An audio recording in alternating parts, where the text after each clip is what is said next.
Hello, मैं हर्षद गुप्ता और आप देख रहे हैं आपका अपना YouTube channel Harshad physics electrostatics की सीरीज में। पिछले लेक्चर में हमने बात करी थी कि अगर कोई एक चार्ज सर्कुलर रिंग है तो उसके एक्सेस पर जो इलेक्ट्रिक फील्ड इंटेंसिटी होती है वो हमने निकाली थी, है ना। हमने बात करी थी कि अगर कोई ये एक सर्कुलर चार्ज रिंग है, मान लेते हैं यूनिफॉर्मली चार्ज है, ठीक है, और इसका ये मान लेते हैं एक्सेस है ना। इस एक्सेस के अगर कोई कहे किसी पॉइंट पर इलेक्ट्रिक फील्ड इंटेंसिटी कितनी होगी, तो हमने निकाला था ना, कोई एक जनरल पॉइंट पी ले लिया था और इस पी पॉइंट पर इलेक्ट्रिक फील्ड इंटेंसिटी हमने निकाली थी। वो हमारी आई थी कितनी, ई का जो फॉर्मूला आया था इक्वल टू आया था 1/4 pi epsilon not Q into x upon A square plus x square की होल पावर 3/2 आया था। यहाँ पर जो ए है वो इस लूप की रेडियस थी, ठीक है, और जो x है वो इसके सेंटर से इस पॉइंट की उसकी एक्सेस में जो डिस्टेंस है ये x है ना। ये हम लोगों ने निकाला था। ये फॉर्मूला आया था कि अगर ये कोई एक सर्कुलर लूप है तो उसके एक्सेस पर किसी पॉइंट पर इलेक्ट्रिक फील्ड इंटेंसिटी इतनी होती है। यहाँ पर कोई मीडियम नहीं है, एयर है ना, ठीक है।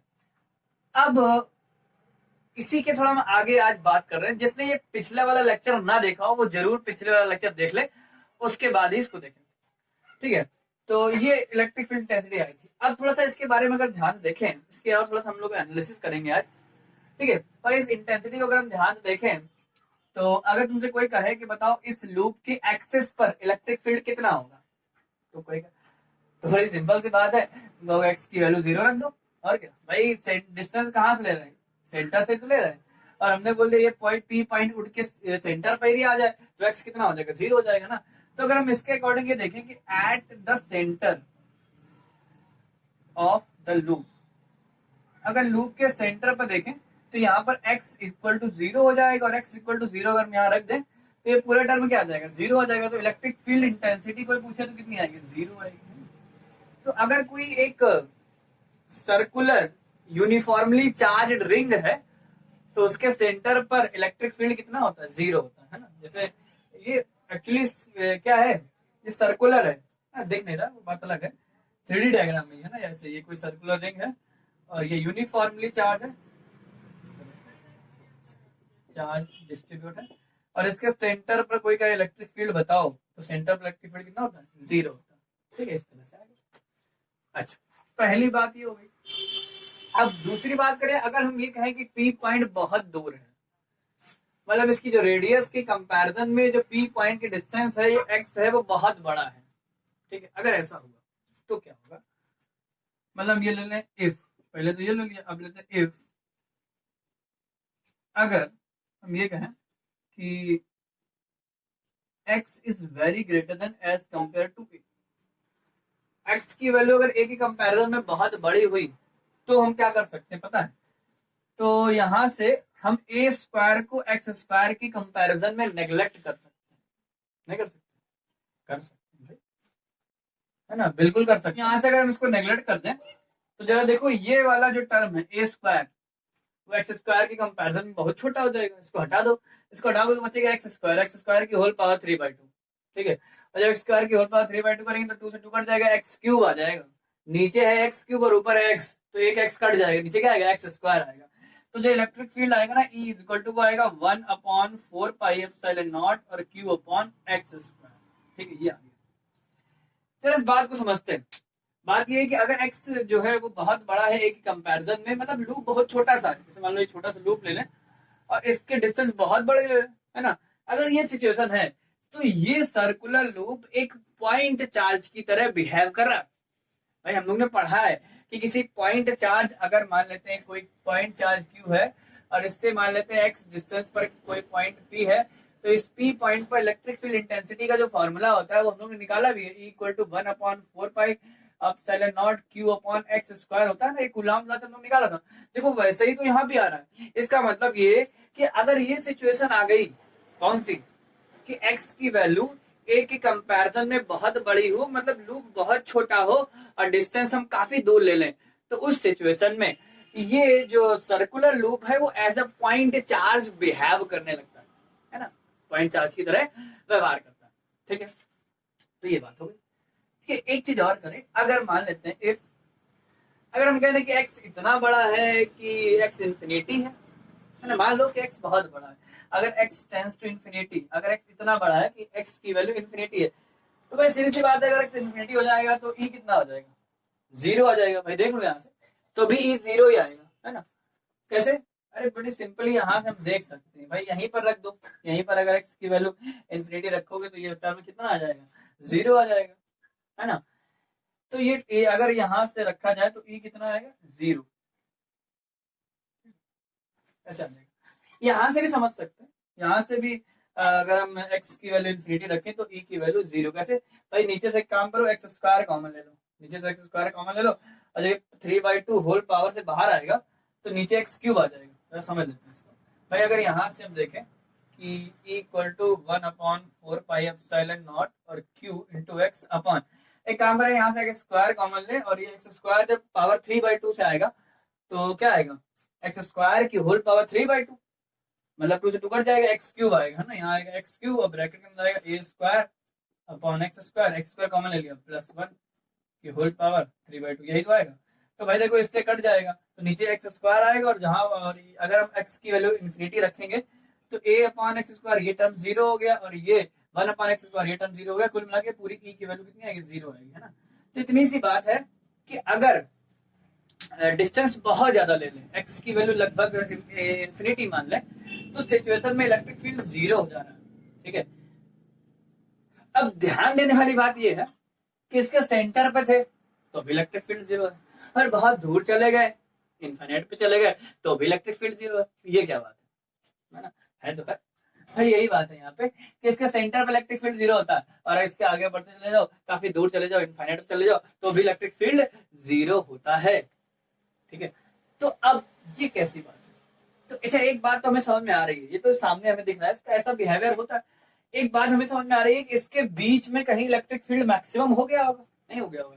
भाई जब x इक्वल टू जीरो पर इलेक्ट्रिक फील्ड जीरो है, और x इक्वल टू इंफिनिटी पर भी इलेक्ट्रिक फील्ड जीरो है, इसका यह मतलब हुआ कि इसके बीच में, जीरो से इंफिनिटी के बीच में कहीं ना कहीं इलेक्ट्रिक फील्ड मैक्सिमम हुआ होगा, है ना। तो चलो निकालते हैं कि कहां पर इलेक्ट्रिक फील्ड मैक्सिमम होगा, मतलब सेंटर से हम कितनी डिस्टेंस आगे चले जाए जहां पर हमें मैक्सिमम इलेक्ट्रिक फील्ड मिल जाए, इसको निकालते हैं, ठीक है। और ये भी निकालते हैं कि कितना इलेक्ट्रिक फील्ड होगा, मैक्सिमम जो इलेक्ट्रिक फील्ड होगा वो कितना होगा, ठीक है। ये दोनों चीजें निकालते हैं, ठीक है। तो देखते हैं, तो भाई जरा इसको लिख देते हैं, ये हमारा इलेक्ट्रिक फील्ड का फॉर्मूला है। इस फॉर्मूले से हम इस सर्कुलर लूप के कारण एक्सिस पर इलेक्ट्रिक फील्ड निकालते हैं, है ना। ये बात है। अब जरा एक बात समझते हैं, इसको हटा देते हैं, ये हमारे पास फॉर्मूला, ठीक है। अब देखो हमें ई को मैक्सिमम करना है, हम चाहते हैं ई की मैक्सिमम वैल्यू निकालना, ठीक है। एक काम ही करें, जो ये जो कांस्टेंट लिखा है इसको के लिख दो थोड़ा सिंप्लिसिटी के लिए, तो हमने लिख दिया इक्वल टू के कांस्टेंट है, और ये पूरा पूरा कांस्टेंट है, q इंटू एक्स अपॉन ए स्क्वायर प्लस एक्स स्क्वायर की होल पावर, ठीक है। ये हमारे पास इलेक्ट्रिक फील्ड का फॉर्मूला है, और हमें इस ई की मैक्सिमम वैल्यू चाहिए कि इलेक्ट्रिक फील्ड मैक्सिमम कहाँ होगा और कितना होगा, ठीक है। दोनों चलो निकालते हैं। अब ये मैक्सिमम और मिनिमम की वाली बात जरा समझते हैं, थोड़ा सा मैथमेटिक्स का यहाँ पर यूज होगा, ठीक है। तो मैथमेटिक्स का यूज इतना है, जैसे कोई फंक्शन अगर लिखा होता है y is equal to f x, math में एक चैप्टर है मैक्सिमा एंड मिनिमा, ठीक है, चैप्टर है। उस चैप्टर से हम किसी फंक्शन की मैक्सिमम वैल्यू या मिनिमम वैल्यू निकाल सकते हैं, ठीक है। वहां पर निकालने का तरीका मैथ में क्या बताया जाता है उसको थोड़ा समझते हैं। भाई तरीका ये होता है कि अगर कोई function y equal to f x दिया है तो हम सबसे पहले उसको एक बार डिफरेंशिएट करते हैं, ठीक है। इसको हम अवकलन करते हैं, डिवाइड dx निकालते हैं, डिवाइड dx निकालते हैं, और ये आता है f डैश x, ठीक है। इसके बाद हम क्या करते हैं, डिवाइड dx की वैल्यू को जीरो रख देते हैं, और डिवाइड x की वैल्यू जीरो रखने पर f डैश x बराबर जीरो हो जाता है, और यहाँ से हम x की वैल्यू निकाल लेते हैं। जो x की वैल्यू आती है, x की उस वैल्यू पर ये फंक्शन मैक्सिमम होता है, ठीक है। तो ये वैल्यू पर फंक्शन मैक्सिमम होता है, ठीक है। ये चीज है, एक तरीका है, यहाँ पर इसका यूज किया जाता है, ठीक है।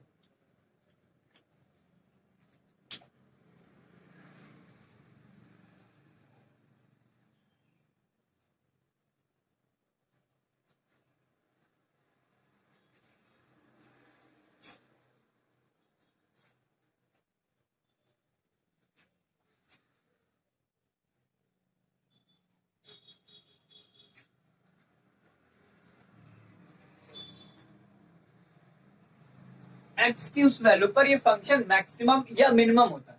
ठीक है, ये एक तरीका है, मैथ में पढ़ा जाता है, इसका यूज हम करते हैं यहाँ पे। ठीक है, थोड़ा समझते हैं, थोड़ा क्वेश्चन लेते हैं। जैसे मान लेते हैं कोई फंक्शन हमारे पास साइन एक्स लिखा हुआ है, साइन एक्स मान लेते हैं ये y is equal to sine x है। अब हमें साइन एक्स की मैक्सिमम वैल्यू पता करनी है कितनी होगी, और ये तो हम लोग को पता भी है कि साइन एक्स की मैक्सिमम वैल्यू +1 होती है। भाई साइन थीटा और कॉस थीटा की मैक्सिमम वैल्यू +1 होती है ना, साइन थीटा बोलो या साइन एक्स बोलो, एक्स की वैल्यू तुम कुछ भी रख दो, साइन एक्स हमेशा क्या आएगा, +1 से ज्यादा नहीं आएगा और -1 से कम नहीं आएगा। तो ये बात हमें पता जाए, इसको यहाँ से चेक करते हैं।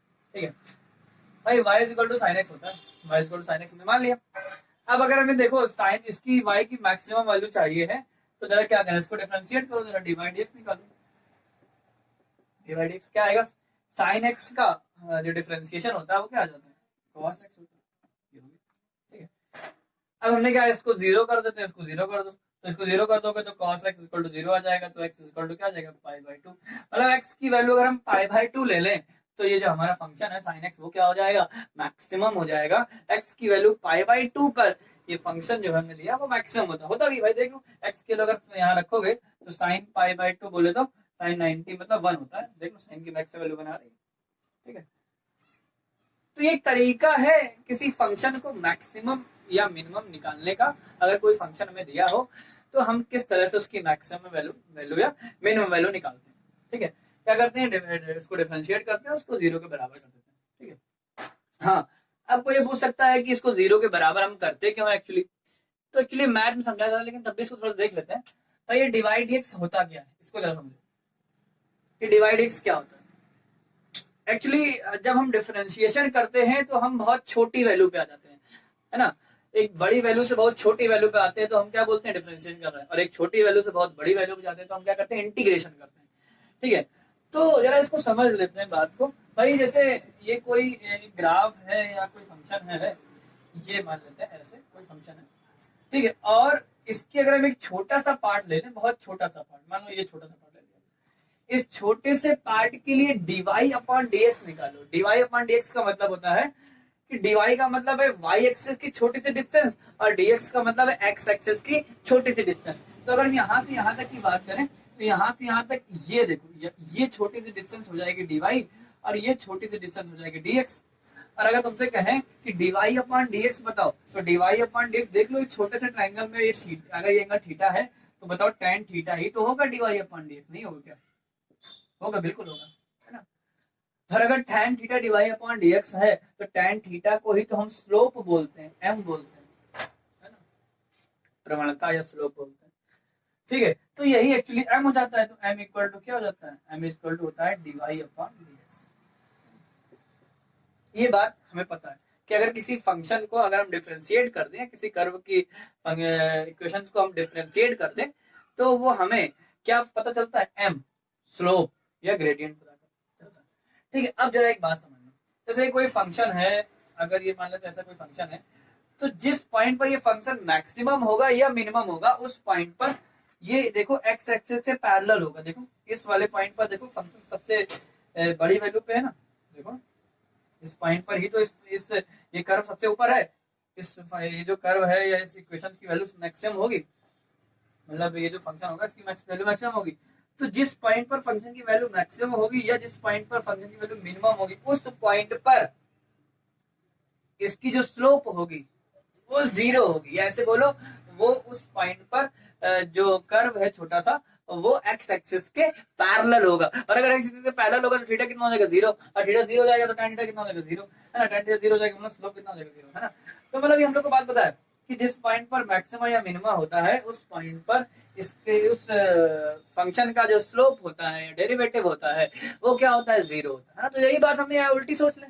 उल्टी बात ये है कि अगर हमें किसी पॉइंट पर मैक्सिमम या मिनिमम निकालना है तो हम क्या करें, उस फंक्शन का डेरिवेटिव निकालें और 0 कर दें, और 0 करने के बाद हमें वो पॉइंट मिल जाएगा, उस पॉइंट पर फंक्शन क्या हो जाएगा, मैक्सिमम या मिनिमम हो जाएगा। ठीक है, तो ये तरीका है, मैथमेटिक्स में इसको बहुत ज्यादा डिटेल में पढ़ा जाता है।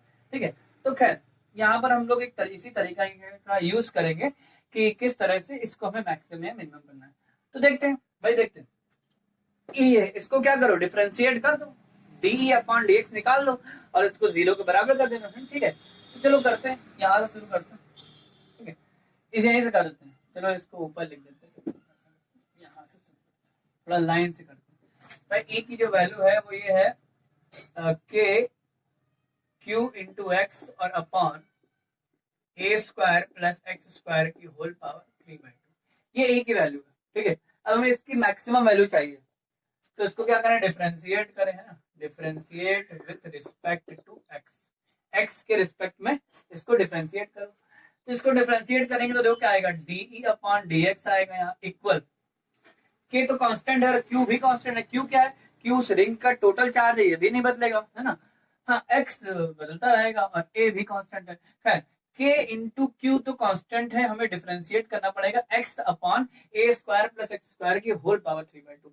अच्छा देखो, ऊपर भी एक्स है और नीचे भी एक्स है, इसका ना ऊपर भी एक्स का फंक्शन है, नीचे भी एक्स का फंक्शन है, तो हमें यहाँ पर फर्स्ट अपॉन सेकंड वाला फॉर्मूला लगाना पड़ेगा, ठीक है। तो डिफरेंशिएशन में आप लोगों ने पढ़ा होगा, एक फॉर्मूला होता है differentiation of first function upon second function. अगर इसका फॉर्मूला होता है, क्या फॉर्मूला होता है, सेकंड को लिखो डिफरेंशिएशन करो फर्स्ट का, माइनस फर्स्ट को लिखो डिफरेंशिएशन करो सेकंड का, और अपॉन क्या करो, सेकंड का स्क्वायर। ये फॉर्मूला होता है, ठीक है। ये ऑकलर में डिफरेंशिएशन फॉर्मूला पढ़ा जाता है। तो भाई इसी फॉर्मूले का हम यहाँ यूज करना है। इस के इंटू क्यू को तो हमने अलग कर लिया, अब बाकी जो बचा उसको देखो, तो ये ऊपर वाला फर्स्ट है, नीचे वाला सेकंड है, पूरा पूरा, ठीक है। तो जरा देखो, फर्स्ट को पहले सेकंड को लिखो, फर्स्ट का डेरिवेटिव, सेकंड को लिखो मतलब ए स्क्वायर प्लस एक्स स्क्वायर की होल पावर 3/2 को लिख दो, और डेरिवेटिव कर दो किसका, एक्स का, एक्स का 1 हो जाएगा, है ना, सही बात है, माइनस लगा दो, ठीक है। भाई इस फॉर्मूले का हम यहाँ यूज करना है, इसको आप ध्यान रखें, ठीक है। इस फॉर्मूले का यहाँ यूज करना है। तो यहाँ पर देखें, ये हो गया, सेकंड को लिखो, फर्स्ट का डेरिवेटिव माइनस करो, माइनस करो, फर्स्ट को लिखो, फर्स्ट को लिखो मतलब एक्स को लिखो, और डेरिवेटिव किसका करना है, डिफरेंशिएट करना है ए स्क्वायर प्लस एक्स स्क्वायर की होल पावर 3/2, ठीक है। और अपॉन क्या करना पड़ेगा, अपॉन सेकंड का स्क्वायर करना पड़ेगा। तो सेकंड का स्क्वायर मतलब हो गया ए स्क्वायर प्लस एक्स स्क्वायर, ये नीचे वाला कि होल पावर 3/2 और इसका होल स्क्वायर कर देना, ठीक है। ये हो गया। अब फिर वही बात, मैक्सिमम है मैंने निकालने के लिए इसको 0 कर देते हैं ना, तो हम यहाँ लिख देते हैं फॉर मैक्सिमम, ई मैक्सिमम, ई की मैक्सिमम वैल्यू के लिए हम इसको क्या कर देंगे, 0 कर देंगे। देखो हम इसको 0 करेंगे तो ये आ गया, तो जैसे इसको 0 करोगे ये वाला टर्म इधर जाएगा, ये पूरा पूरा 0 हो जाएगा, और ये वाला टर्म भी तो इधर आएगा तो 0 हो जाएगा। कुल मिला के देखो बचेगा क्या, कुल मिला के इतना बचेगा, इतना बचेगा, ठीक है। तो जरा देखो क्या आएगा, इसको लिखते हैं हम लोग, ये आएगा a square plus x square की होल पावर 3/2 आएगा, और एक्स का डिफरेंशिएशन 1 हो जाएगा, है ना, तो इंटू 1 हो गया, माइनस एक्स इंटू, अब जरा यहाँ में डिफरेंशिएशन करना है एक्स स्क्वायर प्लस ए स्क्वायर की होल पावर 3/2, ठीक है। तो डिफरेंशिएशन करने का एक तरीका होता है, भाई हम लोग ने जो फॉर्मूले पढ़े हैं वो एक्स के लिए पढ़े, ठीक है। तो इस बात को थोड़ा तरीका याद रखना कि अगर एक्स की जगह और कुछ लिखा होता है तो हम क्या करते हैं, उसको थोड़ी देर के लिए एक्स मान के डिफरेंशिएशन कर देते हैं, और उसके बाद जिसको हमने एक्स माना होता है उसका हम दोबारा से डिफरेंशिएशन करते हैं, ठीक है। एक तरीका है, जैसे मान लेते हैं फॉर एग्जांपल के लिए हम तुमसे कहें कि डिफरेंशिएशन करो sin 5x, ठीक है, इसका हमें क्या करना है, डिफरेंशिएशन करना है। अब भाई हमने फॉर्मूला पढ़ा है sin x का, अब x की जगह 5x आ रहा है तो हम 5x को थोड़ी देर के लिए x मान लेंगे और उसका डिफरेंशिएशन कर देंगे उसी के अकॉर्डिंग, तो sin 5x का आ जाएगा cos 5x। लेकिन जिसको तुमने माना है ना उसका दोबारा करोगे तो दोबारा 5x का करोगे तो 5x का आ जाएगा कितना, 5, तो आंसर आएगा 5 cos 5x, है ना। इस तरह के मैथ में खूब सवाल पढ़े होंगे तुम लोगों ने, ठीक है। तो इसकी बात चलो देखते हैं, अब इसको हमें डिफरेंशिएट करना है। देखो ए स्क्वायर प्लस एक्स स्क्वायर की होल पावर 3/2 लिखा है, इस पूरे को एक्स ही मान लो, और इस पूरे को अगर हम x मान लें और x की पावर n का फॉर्मूला लगा दें, भाई डिफरेंशिएशन का एक फॉर्मूला होता है ना, पढ़ा है, x की पावर n का डिफरेंस क्या होता है, n x की पावर n-1। तो जरा देखो इस पूरे को हम x मान लें और x की पावर n का फॉर्मूला लगा दें, तो 3/2 आगे आएगा और 3/2 में 1 माइनस हो जाएगा पावर में, ठीक है। तो देखो क्या आएगा, ये आएगा 3/2 और ये आएगा a square plus x square की होल पावर 3/2 माइनस 1/2 करो, भाई 1.5 में 1 घटा रहे हैं और 1.5 में 1 घटाएंगे तो क्या आएगा, आधा, आधा बोले तो 1/2, ठीक है। अच्छा अब इसको माना, इसका दोबारा करना पड़ेगा, तो अगेन डिफरेंशिएट करोगे किसको, ए स्क्वायर प्लस एक्स स्क्वायर को, ठीक है, सही है।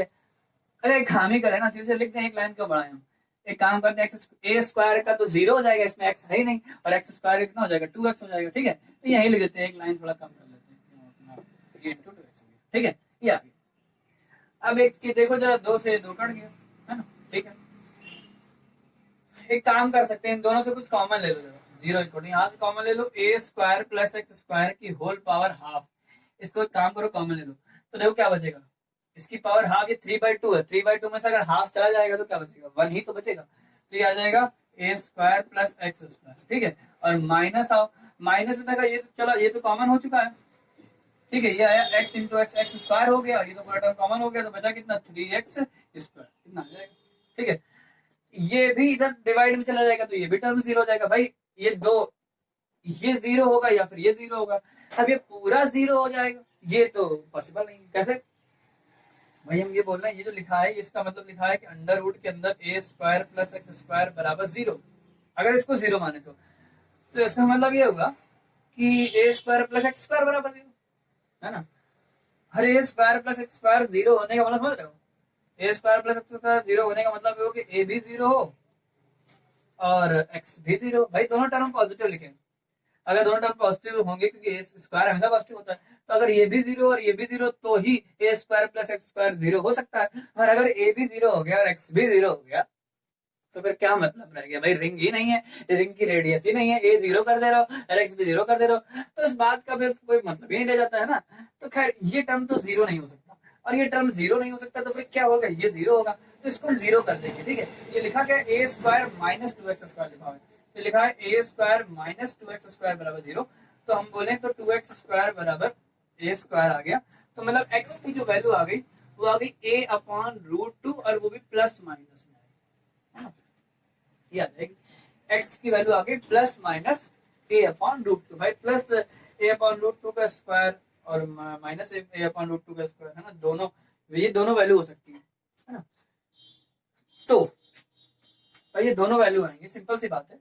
ठीक है, तो अब जरा एक बात समझते हैं, x की वैल्यू आई है प्लस a बाई रूट 2 और माइनस a बाई रूट 2, मतलब सेंटर से a बाई रूट 2 आगे और a बाई रूट 2 पीछे, इन दोनों डिस्टेंसेस पर इलेक्ट्रिक फील्ड मैक्सिमम होता है, ठीक है, मतलब ये हमारा लूप था कुछ इस तरह से, ठीक है, ऐसे था, ये चार्ज लूप था और ये इसका सेंटर था और ये ऐसे, तो मतलब इसके सेंटर से अगर हम a बाई रूट 2 आगे, ये a क्या है इसकी रेडियस, अगर यहाँ से यहाँ a बाई रूट 2 डिस्टेंस आगे चले जाए तो इस पॉइंट पर इलेक्ट्रिक फील्ड क्या हो जाएगा, मैक्सिमम हो जाएगा, और अगर हम a बाई रूट 2 डिस्टेंस पीछे चले जाए तो इस वाले यहाँ पर चले जाए तो यहाँ पर भी क्या हो जाएगा, a बाई रूट 2 डिस्टेंस पीछे चले जाए इस पॉइंट पर भी इलेक्ट्रिक फील्ड मैक्सिमम हो जाता है, ठीक है, तो ये बात समझ में आ गई, इसका सेंटर से थोड़ा आगे बढ़ो a बाई रूट 2 तक इलेक्ट्रिक फील्ड बढ़ता जाएगा और यहाँ पर मैक्सिमम हो जाएगा, इसके बाद यहाँ से घटने लगेगा, ठीक है, और फिर इन्फिनिटी पे जाके जीरो हो जाएगा, ऐसे यहाँ पर वही बात है, इसके पीछे बढ़ोगे इलेक्ट्रिक फील्ड बढ़ेगा, ठीक है, बढ़ेगा लेकिन अपोजिट डायरेक्शन में बढ़ेगा, भाई इसके कारण इलेक्ट्रिक फील्ड इधर होगा, इसके कारण इधर होगा, है ना, भाई देख लो, अगर यहाँ पर प्लस क्यू नॉट चार्ज रखेंगे तो क्या होगा, फाइनली जो इलेक्ट्रिक फील्ड की डायरेक्शन होगी वो इधर, इसके कारण इधर होगी और इसके कारण किधर होगी, इस तरफ होगी, है ना, तो डायरेक्शन जस्ट अपोजिट होगी, और यहाँ से जाएंगे आगे इस पॉइंट पर इलेक्ट्रिक फील्ड मैक्सिमम हो जाएगा, फिर यहाँ से घटने लगेगा, ऐसे यहाँ पर यहाँ तक इलेक्ट्रिक फील्ड यहाँ पर आने पर मैक्सिमम हो जाएगा, फिर घटने लगेगा, तो ये एक्स की इन वैल्यू पर इलेक्ट्रिक फील्ड मैक्सिमम हो जाता है, अब कितना हो जाता है इसको निकाल लेते हैं, तो इसको निकालने के लिए एक्स की वैल्यू को हम उसी फॉर्मूले में रख दें, ठीक है, तो हमें मैक्सिमम वैल्यू भी निकल आएगी, ठीक है,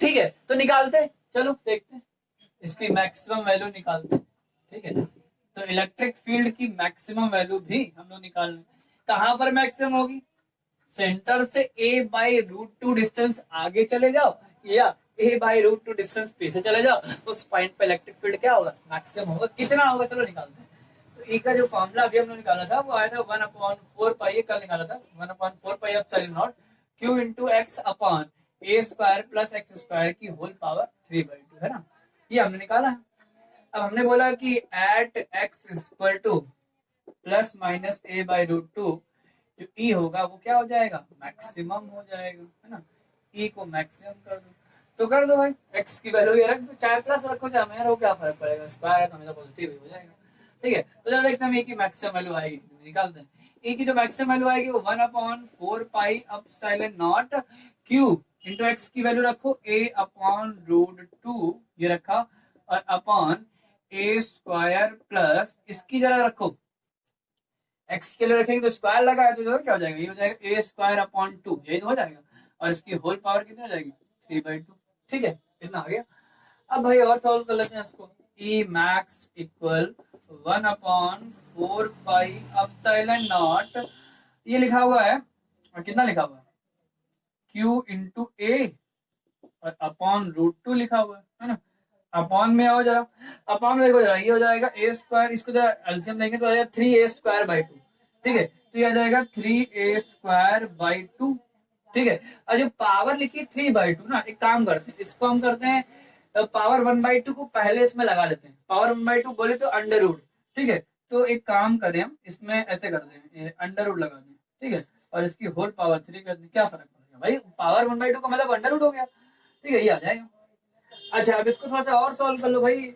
इसकी जब पावर पहले तो रूट स्क्वायर से बाहर आ जाएगा, रूट से ये a² बाहर आ जाएगा, तो a² बाहर आ जाएगा तो a हो जाएगा, तो ये a³ हो जाएगा, है ना। तो थोड़ा इसको देख लेते हैं, सॉल्व कर लो तो पता क्या आएगा, देखो ये आएगा 1/4 पाई Q इंटू ए, और अपॉन में √2 चल रहा था, अपॉन में यहाँ नीचे तो a³ तो आ ही जाएगा भाई, देखो a² रूट से बाहर आया, a हो गया, और इसका क्यूब कर देंगे तो a³ हो जाएगा।